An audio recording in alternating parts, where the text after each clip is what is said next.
Muito boa noite, sejam todos muito bem-vindos e bem-vindas à edição desta terça-feira, dia 5 de agosto de 2025 do Cidadania SA, seu jornal diário com as notícias dos absurdos do Brasil e do mundo.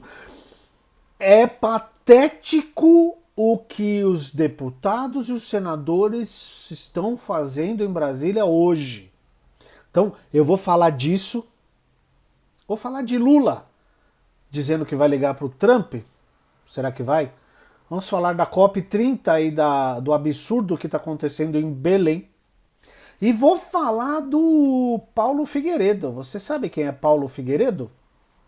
Pois é, filho do ditador Figueiredo. Mas vamos começar com a notícia mais absurda de hoje, que todo mundo sabe que o STF decidiu pela prisão domiciliar do ex-presidente Jair Bolsonaro. E aí, os palhaços da extrema-direita, da oposição, principalmente do partido dos Larápios, o PL, fizeram um papelão nas casas hoje. Então vamos lá, tem duas matérias sobre isso, tá? Uma do G1 e outra lá no da Folha, tá bom? Então vem comigo. Essa primeira é do Luiz Felipe Barbieri e do Kevin Lima, do G1. Prisão domiciliar de Bolsonaro domina o ambiente no Congresso Nacional na volta aos trabalhos. Deputados de oposição anunciaram obstrução da pauta. Porque eles voltaram do recesso hoje e já não trabalharam. Porque, né? Pra que trabalhar, né? Eles ocuparam o espaço onde trabalha a mesa diretora da Câmara dos Deputados em protesto contra a prisão do ex-presidente. Agora, venha escutar o que o Sóstenes Cavalcante, líder do Partido dos Larápios, na casa, ele é do PL do Rio de Janeiro. Nós estamos começando agora uma ação na Câmara e no Senado, ocupando as duas mesas diretoras, e não sairemos de ambas as mesas até que os presidentes das duas casas se reúnam. Eles se reúnem, ele falou, mas é se reúnam, viu, analfabeto? Para buscarmos resolver um problema de soberania nacional. Eu não sei nem o que falar, cara. A reunião da Comissão de Constituição e Justiça, CCJ da Câmara, estava marcada para as 12h30 e não aconteceu, obviamente por falta de quórum. Nenhum deputado da oposição havia registrado presença. Os parlamentares da oposição também reforçaram o pedido para pautar o projeto que anistia os envolvidos em uma tentativa de golpe de Estado, incluindo o perdão aos condenados pelos ataques de 8 de janeiro. Claro, tudo gente boa, né? Agora piora, tá? Tem coisa pior. O vice diz que vai pautar a anistia se o Mota sair do país. O vice-presidente da casa, o deputado Altineu Cortes, do Partido dos Larápios do Rio de Janeiro, afirmou em coletiva a jornalistas que se assumir o comando da Câmara de forma interina, pautará a proposta independentemente da decisão do presidente Hugo Mota do Republicanos da Paraíba. Aspas para ele, se o presidente Hugo Mota se ausentar do país, eu irei pautar a anistia, disse o digníssimo Altineu Cortes, que eu nunca tinha ouvido falar. Não sei se você também não tinha. Outra pauta defendida pelos opositores foi o fim do Fórum Privilegiado. Filho do ex-presidente, o senador Flávio Bolsonaro, do PL do Rio, anunciou que o grupo chamou de um pacote da paz. A cara de pau dessa galera não tem fim. Não tem fim. Dirigindo-se aos opositores que ocupam a cadeira do presidente, o deputado Rogério Corrêa, do PT de Minas, afirmou que a extrema-direita está impedindo o parlamento de funcionar. E é exatamente isso. Aspas para ele. Vocês estão desmoralizados, isolados. Isso é a extrema-direita. Estão impedindo o parlamento de funcionar. É mais um ato que os golpistas fazem. Depois reclamam do Alexandre de Moraes. Exatamente. O presidente da Câmara, Hugo Mota, não está lá porque ele está cumprindo agendas na Paraíba hoje. E não se manifestou sobre os atos dentro do plenário. Como a gente sabe, o Hugo Mota é um grande vaselina. Ele quer ficar bem com todos os lados e não fica bem com ninguém. Tá? No Senado também, vamos lá, a obstrução do Senado. Do lado do Senado Federal, parlamentares também ocupam a mesa de comando do plenário desde o início da tarde de hoje. Por volta das 15 horas, uma das cadeiras era ocupada pelo Flávio, sentado à esquerda no plenário. A oposição afirma que impedirá a abertura dos trabalhos até o cancelamento das sessões ou sinalizações para a votação de pautas de interesse. Líder da oposição na casa, o senador Rogério Marinho, do PL do Rio Grande do Norte, fez críticas ao presidente do Senado, Davi Alcolumbre, da União do Amapá. Nessa terça, Marinho afirmou que não tem interlocução com o amapaense e cobrou a estatura dele. Ai, cara, para dar abertura à análise do impeachment do ministro Alexandre de Moraes do STF. Aspas aqui pro Rogério Marinho. Faz mais de 15 dias que eu, como líder da oposição, não consigo interlocução com o senador Davi Alcolumbre. Os caras estavam em recesso, animal. É um desrespeito com a casa e com o parlamento. O senador Davi Alcolumbre pode ser aliado do governo, mas não é! Mas não pode ficar de costas para a instituição e para o parlamento. Alcolumbre também não se manifestou a respeito das declarações. Ele não confirmou presença na sessão desta terça. Tá? Outra matéria, agora vamos para a matéria da Folha do Ranier Bragon. A reprovação popular aqui, ó.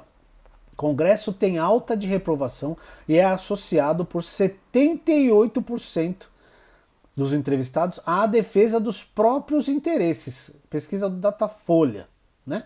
A reprovação popular ao trabalho de deputados federais e senadores voltou a subir, mostrou pesquisa do Datafolha, que aponta ainda uma elevada opinião na sociedade que os congressistas atuam mais em prol de seus próprios interesses. 78% dos entrevistados. Agora é sempre bom lembrar, meus queridos amigos que assistem aqui, esses caras não entraram lá sozinhos. Eles foram eleitos com o seu voto, com o meu voto. Então é muito importante a gente prestar atenção em quem a gente vota. A eleição do Senado do ano que vem, ela é tão ou mais importante que a eleição para presidente. A eleição dos deputados federais e estaduais, tão ou mais importante do que a eleição para prefeito, para governador, para presidente da República. Então, esses caras entraram lá porque teve gente que votou neles. Então, se 78% pensa isso, prestem atenção em quem vocês votam. É muito importante isso, tá? Em março do ano passado, ainda nas gestões de Arthur Lira, esse era bravo, e Rodrigo Pacheco no Senado, o Datafolha havia apontado uma melhora na avaliação do Congresso Nacional, com reprovação de 23% e aprovação de 22%, praticamente empatado. Agora os números voltaram a piorar, repetindo os do final de 23%. 35% dizem considerar ruim ou péssimo o desempenho do Legislativo contra 18% de ótimo ou bom. 35% só tá baixo aqui, hein?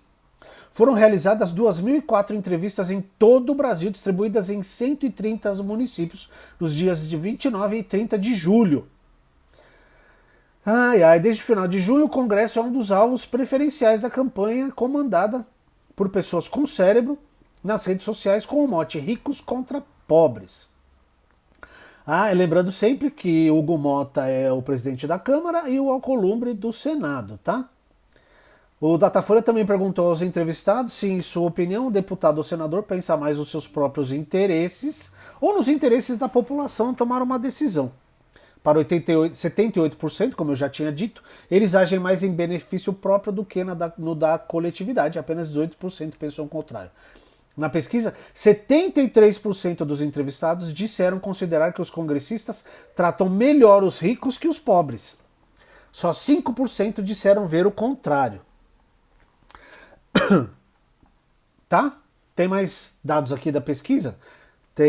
A matéria está na descrição do vídeo, tá? Então, se vocês pensam isso aqui, ó, esse número é importante. 73% disseram considerar que os congressistas tratam melhor os ricos do que os pobres. De novo, eu vou repetir, esses caras não entraram lá sozinhos. A gente votou nessa galera. Então, tem que prestar atenção em quem vota. É muito, muito importante prestar atenção em quem vota. Tá bom? Vamos falar do presidente Lula. Ele disse hoje que vai ligar pro Trump e convidá-lo pra COP. Vou falar da COP também, que tá feia a coisa lá em Belém, hein? Quero saber o que ele pensa das questões climáticas. O presidente Luiz Inácio Lula da Silva afirmou hoje, durante um evento no Palácio Itamaraty, que vai convidar o presidente dos Estados Unidos, Donald Trump, para a COP30, prevista para ocorrer em Belém, no Pará, em novembro. Aspas para o presidente. Eu não vou ligar para o Trump para comercializar, porque ele não quer falar. Mas eu vou ligar para o Trump para convidá-lo para a COP, porque quero saber o que ele pensa da questão climática. Vou ter a gentileza de ligar. Vou ligar para ele, para o Xi Jinping, pro Modi, só não vou ligar pro Putin porque o Putin não está podendo viajar. Vou ligar para vários presidentes, afirmou Lula. Se ele não vier, vai ser porque não quer, mas não vai ser por falta de delicadeza, charme e democracia, por seguir o presidente. Ele reforçou mais uma vez que o país nunca saiu da mesa de negociação e que a única explicação que ele vê para as sanções é política. Nós não podemos aceitar que o povo brasileiro seja punido. Diante do tarifaço, o compromisso do governo é com os brasileiros. Exatamente, presidente. Ele afirmou que o governo planeja colocar em execução um plano de contingência para mitigar esse ataque injusto e aliviar os prejuízos econômicos e sociais. Vamos proteger trabalhadores e empresas brasileiras afetadas. Vamos recorrer a todas as medidas cabíveis, a começar pela OMC, para defender os nossos interesses. Tá? Minutos antes, Lula afirmou que o presidente estadunidense não tinha o direito de taxar o país da forma que fez. A declaração foi dada durante a reunião do Conselhão no Palácio Itamaraty. Tá? A matéria tá aqui na descrição do vídeo. É exatamente isso aí. Eu acho que ele não vai ligar, mesmo porque não funciona assim, tá bom? Para quem não sabe, vocês não têm obrigação de saber disso, a gente que tem que trazer essas coisas para vocês. Quando um presidente liga pro outro, é porque os bastidores já entraram em acordo. Não tem essa de um presidente acorda e fala, eu vou ligar pro fulano. Não. São feitos acordos, tá bom? Entre as duas comitivas, para alinhar o que vai ser falado, para alinhar se vai ser bem recebido ou não, entendeu? Aí sim se faz a ligação. Então não é desse jeito, tá bom? O Lula tá sendo simpático e político, negociante como ele é. Agora olha essa daqui da COP. O site oficial da COP tem casas em motéis com diárias a partir de R$ 1.100. A qualidade e o preço das vagas oferecidas pelo Brasil na plataforma de hospedagens para a COP30 foram o gatilho para as cobranças apresentadas em uma reunião de emergência da ONU na semana passada. Quartos de motéis e casas com camas de casais compartilhados foram o estopim da reclamação. Segundo a Secretaria Executiva da COP30, a SECOP, a plataforma foi divulgada no início de julho com 2.500 leitos para os 196 países signatários para poderem fazer reservas. É comum nas COPs haver uma plataforma oficial, mas no Brasil ela se tornou ainda mais aguardada diante da dificuldade na questão das hospedagens, porque tem muito menos leitos em Belém do que é necessário. Isso é um problema. Agora, a gente tem poucos hotéis e preços extorsivos. Também o povo não ajuda, né? Os empresários lá, né? De Belém. Mas de um mês após ser divulgada reservadamente, o site agora aberto para o público em geral, tem casas e motéis com diárias a partir de R$ 1.100. O valor ainda está acima do orçamento de alguns países, óbvio. Apesar dos esforços em nível federal, a própria organização admite os desafios e já admitiu pedir que a ONU aumente os subsídios para garantir a participação de países em desenvolvimento.